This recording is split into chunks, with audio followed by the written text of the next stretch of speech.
एक नए टॉपिक्स के बारे में आप लोगों के सामने अपनी जानकारी जो है वो अब देने आया हूं। आज हम जानेंगे ओरिजिनल डायरेक्ट सेलिंग इंडस्ट्री क्या है। That means how to know that what is the ethical direct selling. वैसे हम लोग सबको पता है कि डायरेक्ट सेलिंग इंडस्ट्री के बारे में जो मीनिंग्स है, डायरेक्ट सेलिंग यानी कि consumer to company to consumer जो डायरेक्ट लेन देन होता है उसे हम लोग कह सकते हैं डायरेक्ट सेलिंग। और उस हिसाब से आज के दौर में हमारे हिंदुस्तान में ऑल ओवर इंडिया में लगभग 400 प्लस आईडीएस का रजिस्टर्ड कंपनी है, इंडियन डायरेक्ट सेलिंग एसोसिएशन का लिस्टेड है। और अगर अनलिस्टेड कंपनी देखें तो लगभग 7000 प्लस कंपनियां हैं। हर कोई कहता है अपने आप को direct selling direct selling direct selling. क्या वास्तव में हम डायरेक्ट सेलिंग की ओरिजिनल जो मीनिंग्स है उसको समझ पाए हैं? क्या एक्चुअल में ऐसी कोई कंपनी है जो खुद को डायरेक्ट सेलिंग कह तो रहा है और वास्तव में उसका डायरेक्ट सेलिंग से कनेक्ट है? कैसे पहचानेंगे? कहने के लिए तो हर कोई कंपनी ऐसा होता है कि मैं डायरेक्ट सेलिंग हूं, डायरेक्ट सेलर हूं, डायरेक्ट सेलर हूं, डायरेक्ट सेलिंग में मैंने अपना नाम लिखा है, डायरेक्ट सेलिंग कंपनी में मैंने इतना सारा कुछ कर लिया है। क्या वास्तव में वो डायरेक्ट सेलिंग कहने के लायक हैं? आप और हम ए लीडर हैं, ए नेटवर्कर हैं। एक नेटवर्क के तौर से हम लोग कोशिश करते हैं कि डायरेक्ट सेलिंग इंडस्ट्री के साथ जुड़े, अब वहां से कुछ फैसिलिटीज हम लोग विड्रॉल करें, कंज्यूमर को कुछ फैसिलिटी दें और इस हिसाब से ये सारा फैसिलिटी लेने के लिए हम तो निकल पड़ते हैं। वास्तव में जाके कुछ दिन चलने के बाद हम लोग को पता चलता है नहीं यार, थोड़ा तो प्रॉब्लम हो रहा है। क्या ये डायरेक्ट सेलिंग है? कैसे जानेंगे? किसी भी कंपनी में अपना नाम लिखाने से पहले आपके लाइफ का इंपॉर्टेंट टाइम, चाहे वो 6 महीना हो, चाहे 1 साल हो, चाहे 2 साल हो या चाहे 3 साल हो सॉरी, आप ये जो अपना कीमती वक्त किसी कंपनी के ऊपर सौंप रहे हो, ये कीमती वक्त किसी कंपनी के हाथ में सौंपने से पहले कुछ पॉइंट आपको देख लेने चाहिए। तब जाके हम लोगों को ये पता चलेगा क्या हम राइट वे में हैं। ये बात सही है, ये बात 100% नहीं 1000% सही है कि नेटवर्क इंडस्ट्री के बिना आप और हम अगले 1-2 साल के बाद कदम भी नहीं रख पाएंगे। ये बात सही है, ये बिल्कुल सही है कि without network we can't anything. लेकिन वो नेटवर्क इंडस्ट्री एथिकल होना चाहिए। चलिए कैसे पहचानेंगे एथिकल नेटवर्क कंपनी? सबसे पहले आपको देखना है कंपनी की प्रोफाइल। एक डायरेक्ट सेलिंग इंडस्ट्री की फर्स्ट आपको देखना है प्रोफाइल। प्रोफाइल में आपको यह देखना है, पेपर्स नहीं। मैं आपको ये चीज बताता हूं कि पेपर्स सिर्फ प्रोफाइल नहीं होता है मेरे दोस्त। ढूंढने से तो भगवान मिल जाता है, पैसे से टाइगर का आंख भी मिल जाता है, हिरन का स्किन भी मिल जाता है। पेपर्स क्या चीज है? पेपर्स के साथ साथ आपको यह देखना है आप जिस कंपनी के साथ जुड़ रहे हो उस कंपनी का मैनेजमेंट का थॉट क्या है, मैनेजमेंट का विजन क्या है, मैनेजमेंट का फ्यूचर ड्रीम क्या है। उससे आपको परखना पड़ेगा। कोई और आदमी कह दे इस पे विश्वास मत कीजिए, आप खुद उसके ऊपर परख कीजिए, इंक्वायरी कीजिए। कंपनी की अचीवमेंट क्या है, चाहे 3 महीना आया, चाहे 6 महीना आया, चाहे 1 साल आया, चाहे 2 साल आया, चाहे 3 साल आया, चाहे 4 साल आया, चाहे 15 साल आया, कंपनी की अचीवमेंट क्या हुई इतने दिन तक। कंपनी खुद का ऑफिस है, हो सकता है कि किसी दूसरे मैन्युफैक्चरर से प्रोडक्ट लेके असेंबली करके दे रहा है, उसमें कोई शक नहीं है, क्योंकि किसी एक कंपनी के अंदर एक कंज्यूमर का, एक कस्टमर का, एक ह्यूमन बीइंग का पूरे दुनिया भर का प्रोडक्ट बनाना नामुमकिन है। वो किसी ना किसी कंपनी से प्रोडक्ट लेता है जो मैन्युफैक्चरर होते हैं। लेकिन उस मैन्युफैक्चरर से जो प्रोडक्ट आपके पास आ रहा है क्या वो मार्केट प्राइस के ऊपर सेम है?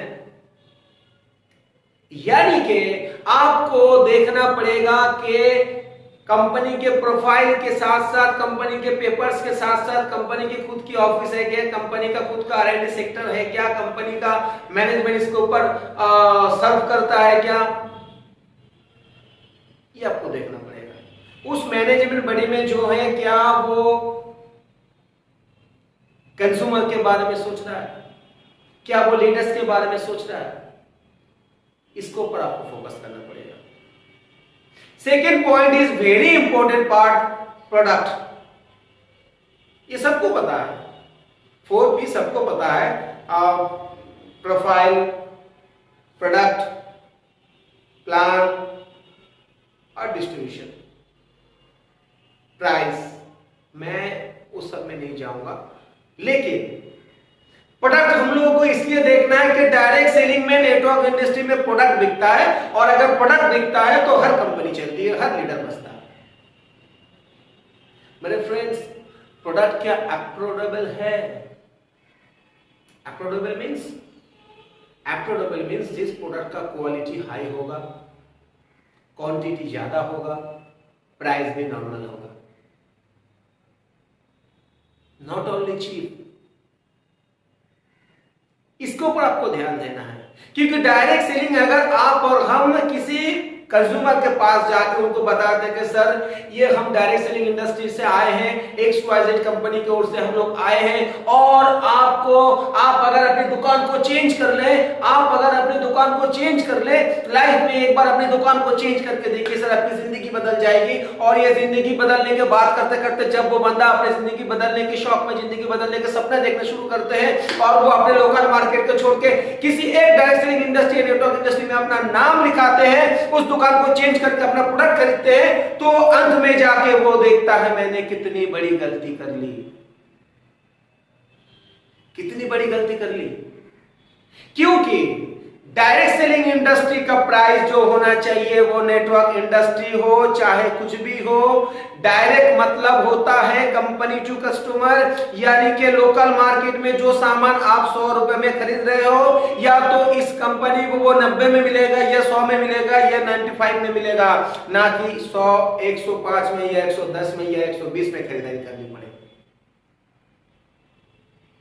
अगर मेरी बातों से सहमत हो कमेंट्स बॉक्स में जरूर लिखना कि डायरेक्ट सेलिंग हम लोग कहते हैं, लेकिन जब कोई कस्टमर यहाँ पे आ जाते हैं तब देखते हैं कि लोकल मार्केट से भी प्रोडक्ट की रेंज ज्यादा है।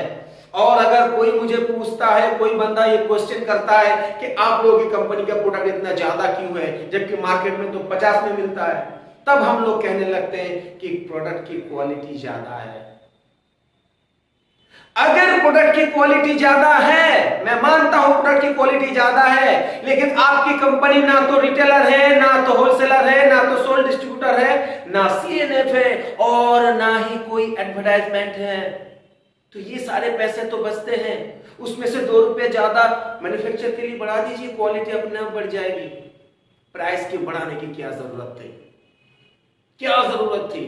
यानी कि कुछ तो गड़बड़ है, कुछ तो गड़बड़ है।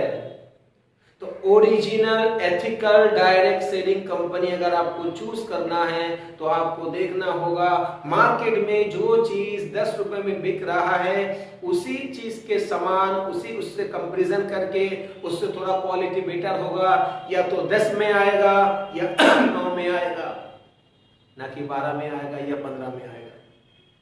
अगर आपको दिख रहा है कि कोई कंपनी मार्केट से ज्यादा बिक रहा है और बता रहे कि क्वालिटी अच्छा है, तो वो एथिकल कंपनी के दायरे में नहीं आता है मेरे फ्रेंड्स। अफोर्डेबल मींस आपका कंपनी की प्रोडक्ट का पैकेजिंग जो होगा वो इंटरनेशनल लुक का होगा, जिसे आदमी देखते ही पसंद कर लेगा। क्वांटिटी भी ज्यादा होगी, और मार्केट रेट से आपका प्राइस भी कम होगा। यानी कि ट्रेडिशनल मार्केट को बीट करने वाला प्रोडक्ट आप अगर लाते हो, आपके पास अगर है, उसकी प्राइस भी कम है, उसकी क्वालिटी भी ज्यादा है, उसकी क्वांटिटी भी ज्यादा है, देखने में लुक भी बहुत अच्छा है, तो आदमी उसको एक्सेप्ट करेगा। और अगर कोई कंपनी कस्टमर के बारे में सोचता है और अगर वो प्रोडक्ट एक्सेप्टनेस उसका ज्यादा है, कंज्यूमर उसको ले रहा है, बाइंग कर रहा है, रिपर्चेस कर रहा है, रिपर्चेस कर रहा है, रिपर्चेस कर रहा है, लगभग आप मान लीजिए आपकी निकल पड़ी लॉटरी। अगर आपकी प्रोडक्ट मार्केट में ज्यादा एक्सेप्टेंस बढ़ रहा है, यानी कि आपका बिजनेस वॉल्यूम ऑटोमेटिकली बढ़ जाएगा मेरे फ्रेंड्स। सो आपको इसके ऊपर भी ध्यान रखना है। थर्ड पॉइंट, क्या ज्वाइनिंग का पैकेज है? मैं देख रहा हूं कई सारे ऐसे कंपनियां हैं जो कि कंपनी अपने खुद के हिसाब से कुछ प्रोडक्ट इकट्ठा करके ज्वाइनिंग पैकेज रख दिया है। 3000 का ज्वाइनिंग पैकेज, 4000 का ज्वाइनिंग पैकेज, 5000 का ज्वाइनिंग पैकेज। आपके अनजाने में वो सारे प्रोडक्ट आपको लेने पड़ेंगे जो उस कंपनी ने वहां पे सिलेक्ट करके रखा है पहले से। यानी कि आप पैसे दोगे, आप अपने हिसाब से प्रोडक्ट नहीं खरीदोगे, वो कंपनी जो आपको देगा उस पैकेज को लेकर आपको यूज करना पड़ेगा, चाहे उसमें आपका यूजेस प्रोडक्ट हो या ना हो, आपको वो लेना पड़ेगा। तो अगर किसी भी कंपनी में ऐसा सिस्टम है कि कंपनी चॉइस का पैकेज आपको लेना है, तो वो डायरेक्ट सेलिंग के एथिकल कंपनी के दायरे में नहीं पड़ता है मेरे फ्रेंड्स। इसको पर थोड़ा ध्यान रखिएगा। आप पैसा दोगे, आपकी ओन चॉइस होनी चाहिए। कंपनी चॉइस प्रोडक्ट हम लोग क्यों खरीदेंगे, क्यों खरीदेंगे, इसको पर थोड़ा ध्यान दीजिएगा। फोर्थ पॉइंट, क्या बल्क बाइंग सिस्टम है?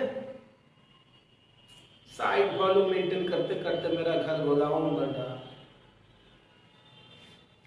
साइड वॉल्यूम मेंटेन करते करते मेरा घर गोडाउन में कन्वर्ट हो चुका है और फिर भी मेरा प्यार लेने के लिए पर मंथ मुझे बल्क बाइंग करना पड़ता है। अगर ऐसा कोई सिस्टम है, ऐसा कोई कंपनी है, तो वो एथिकल कंपनी के दायरे में नहीं पड़ता मेरे फ्रेंड्स। इसको पर थोड़ा ध्यान रखिएगा। इसको पर थोड़ा ध्यान रखिएगा कि बल्क बाइंग में जितने का सेल लाऊं, मेरा पे आउट आना चाहिए।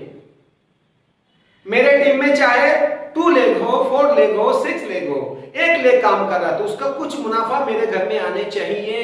अगर ऐसा किसी कंपनी में है तो वो ठीक है। और अगर कोई कंपनी कहती है कि आपको 4 लेग एक साथ चलना पड़ेगा तब जाकर आपको इनकम आएगा, आपका 2 लेग एक साथ चलना पड़ेगा तब जाकर आपको इनकम आएगा, आपका 6 लेग एक साथ चलना पड़ेगा तब जाकर आपको इनकम आएगा, तो it is not a ethical direct selling.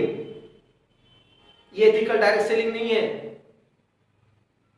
आप 2 बंदे को लाते हो, 4 बंदे को लाते हो, 6 बंदे को लाते हो सकता है किसी एक महीना 1-2 ने काम कम किया हो या नहीं किया हो, तो उसमें 2 बंदे तो काम किया है ना, 1 बंदे तो काम किया है ना।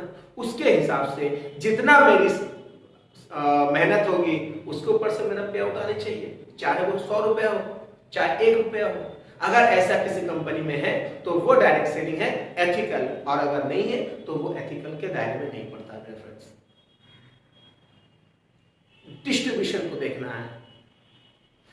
कंपनी की डिस्ट्रीब्यूशन कहने के लिए 60%, 70%, 80%, 90%, बहुत सारे कंपनियां हैं।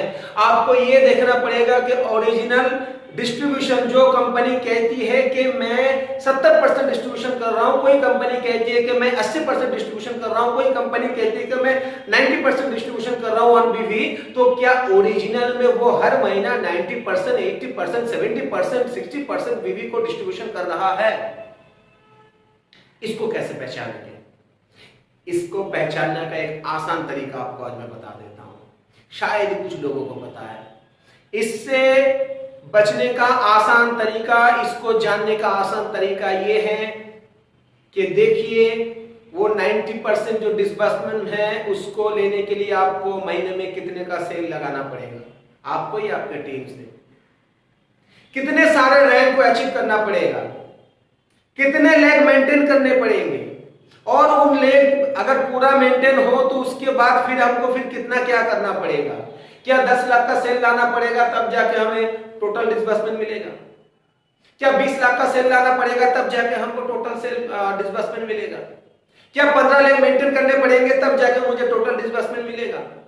या 15 लाख में आपका लगभग मान लीजिए 15 लाख का सेल लाना पड़ेगा तब जाके मुझे डिस्बर्समेंट मिलेगा?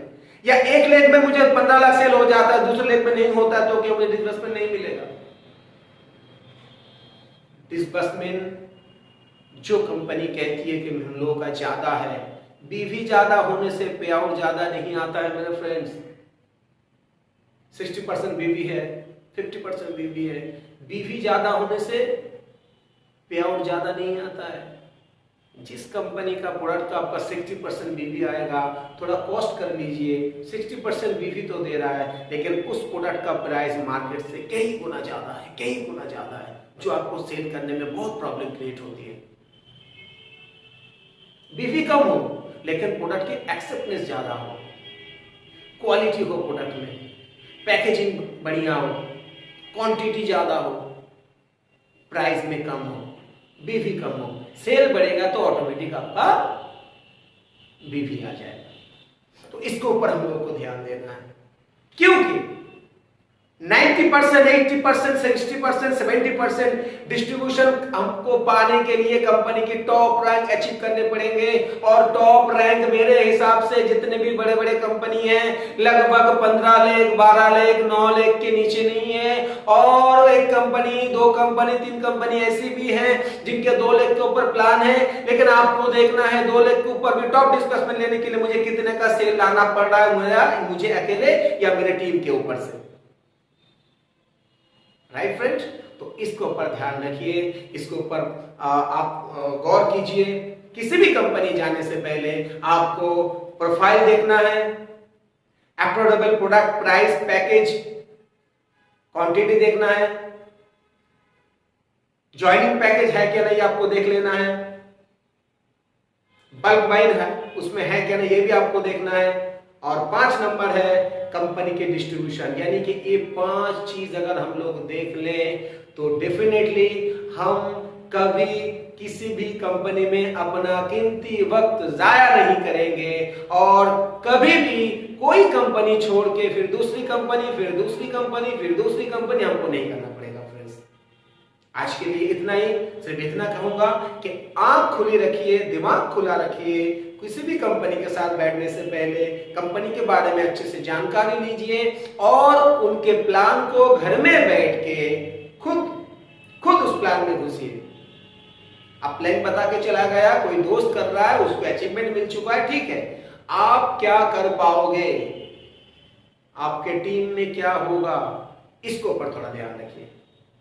उसके बाद 1 बार नहीं, 2 बार नहीं, 3 बार नहीं, शुरू करने से पहले उस कंपनी की प्लान को बार बार देखिए।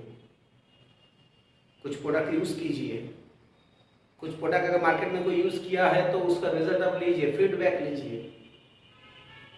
आई होप आप सब समझ रहे हो, आप सब समझदार हो, काफी समझदार हो, काफी दिनों से आप लोग नेटवर्क इंडस्ट्री में जुड़े हो। और अगर ये 2-4 छोटे छोटे पॉइंट अगर हम लोग इसको गौर फरमाएंगे तो हम लोग कभी भी किसी कंपनी में अपना कीमती वक्त जाया नहीं करेंगे। तब तक के लिए शपथ है। और मेरे इस चैनल को अब तक अगर आपने सब्सक्राइब नहीं किया तो जल्दी से सब्सक्राइब कर लीजिए और नीचे दिए हुए बेल आइकन को आप थोड़ा दबा दीजिए, ताकि आने वाले और भी ऐसे कई सारे नोटिफिकेशन, ऐसे कई सारे वीडियो जो आपके जानकारी के लिए मैं पोस्ट कर सकूं वो आपके पास सबसे पहले आ जाएगा। तब तक के लिए थैंक यू, धन्यवाद, नमस्कार।